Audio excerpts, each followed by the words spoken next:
I am happy to meet you all again. In continuation of my lecture on non-conventional energy sources, today let me talk about batteries. You know, batteries are part and parcel of our modern technology. Any equipment, for example, camera, cell phone or anything require batteries. What is a battery? In common terms, you can call battery as a device that can supply electrical energy. In chemical sense, battery is an electrochemical cell which can supply electricity as DC current at constant voltage. So in batteries, electrical energy is produced out of certain chemical reactions. Okay, what are batteries? How this can be classified? Batteries can be classified into three important categories. Number one, primary batteries. Actually, these primary batteries are use and throw type. You can't recharge it. So, for example, Leclanché cell and alkaline batteries are examples of primary batteries.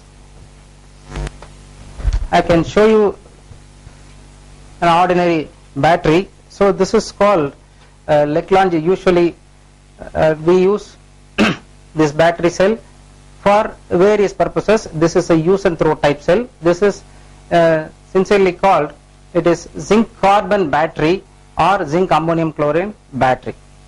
And this is an alkaline battery, I will show you later. And in secondary, we have lead storage battery or lead accumulators. The second example is nickel cadmium battery. And of course, the third example is lithium ion battery, which we normally use in our cell phones. Fuel cells are the latest development of batteries. See, we use the latest research is going on hydrogen oxygen fuel cells. Okay, now let us discuss something about primary batteries, then we'll move on to secondary batteries, fuel cells, and after finishing fuel cells we'll talk about some solar cells and how it is utilized in solar energy conversion, and of course the last one will be wind energy. Okay, let me start with primary batteries. Primary batteries are of use and throw type. Once used, these primary batteries becomes useless, because when we use these primary batteries, what happens, because of the chemical reactions, all the reactants will be converted into products. Once these are converted into products, they cannot be reconverted back to reactants.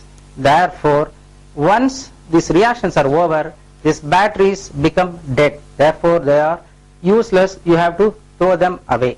But still, they can be used for some time. So, these are called primary batteries. The wonderful example for a primary battery is dry cell or Leclanché cell. So, this is called dry cell because we don't use any liquid in dry cell. So, everything is in solid form. That's why it is called dry cell. Anyway, we will see the important parts of a dry cell. Any dry cell, you know, will have a zinc cup,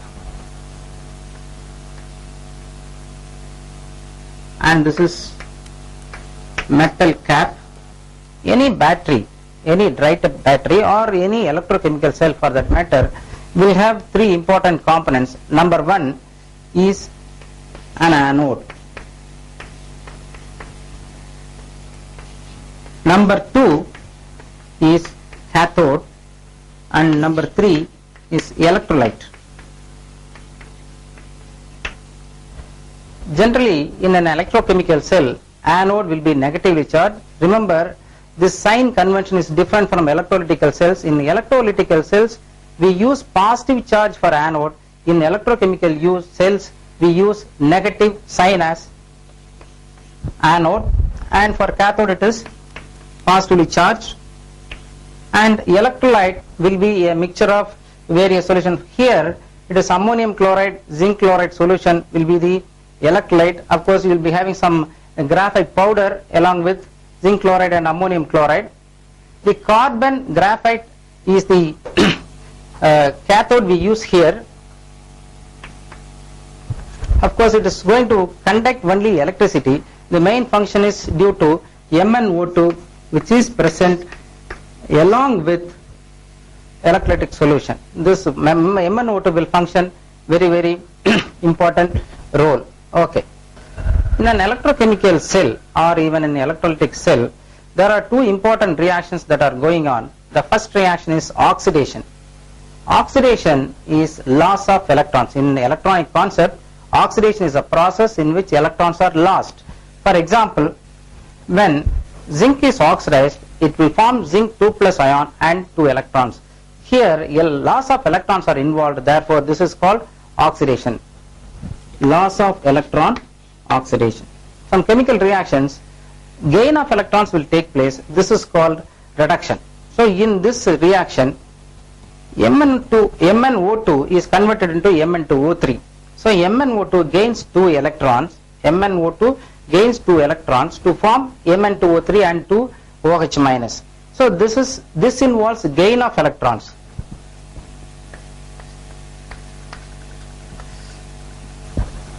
So this can be simply remembered. You know, Leo, it is a line cub. Leo is line cub. Gar in Tamil, Garjikum means roaring. So when line roars, Leo gar, loss of electron oxidation, gain of electron reduction. So Singam Garjikum. So therefore, Leo means loss of electron oxidation, gain of electron reduction. By remembering this, you can always use this oxidation and reduction reaction at ease. Now, generally, in any electrochemical cell, we have to remember these things. So when I say lone, lone takes place at say anode. For example, lone, loss of electrons. L means loss of electrons, O means oxidation, A anode, and N the negative sign. In the case of cathode, everything will be changed. For example, there won't be any loss. Of course, we will be having gain at cathode.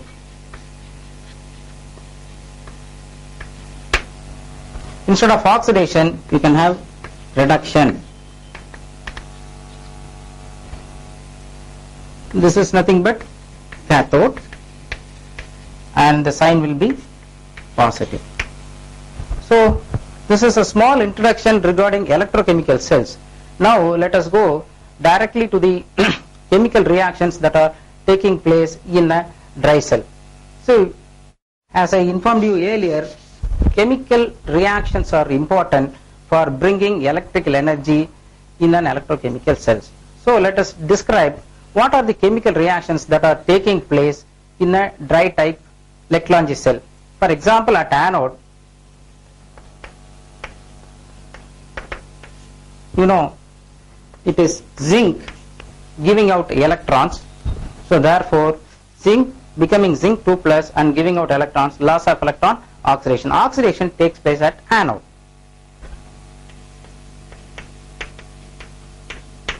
At cathode, this manganese dioxide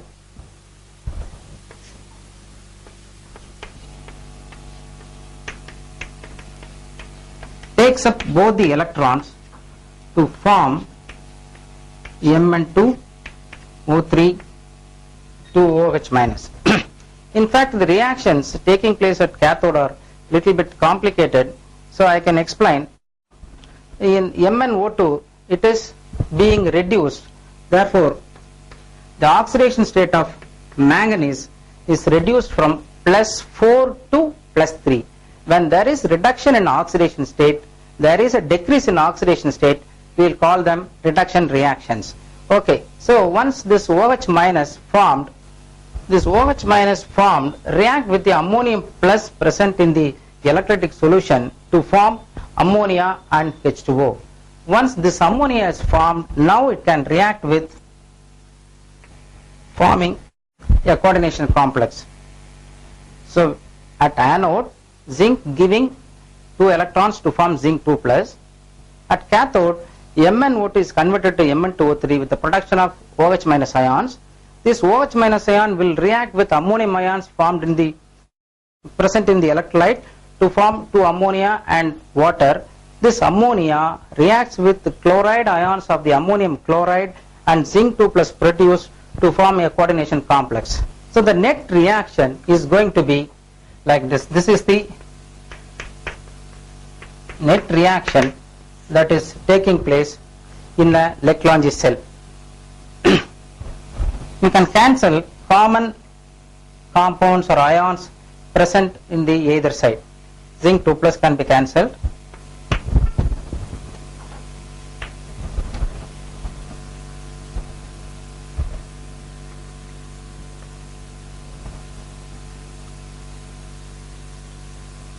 Okay. On the left hand side, we have zinc plus 2MnO2. So here we have one H2O and there will be 2 water molecules formed on the right hand side. So therefore there will be one water on the right hand side, H2O.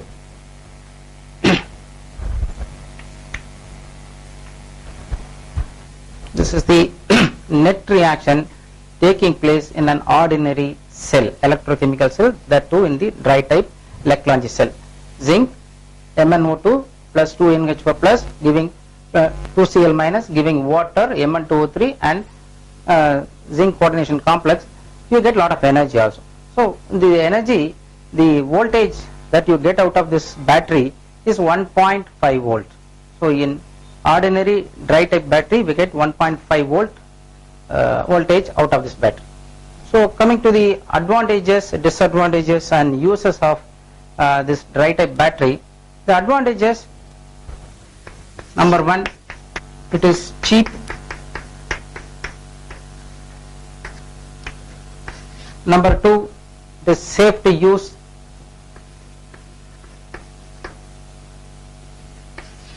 Number 3, available in different sizes.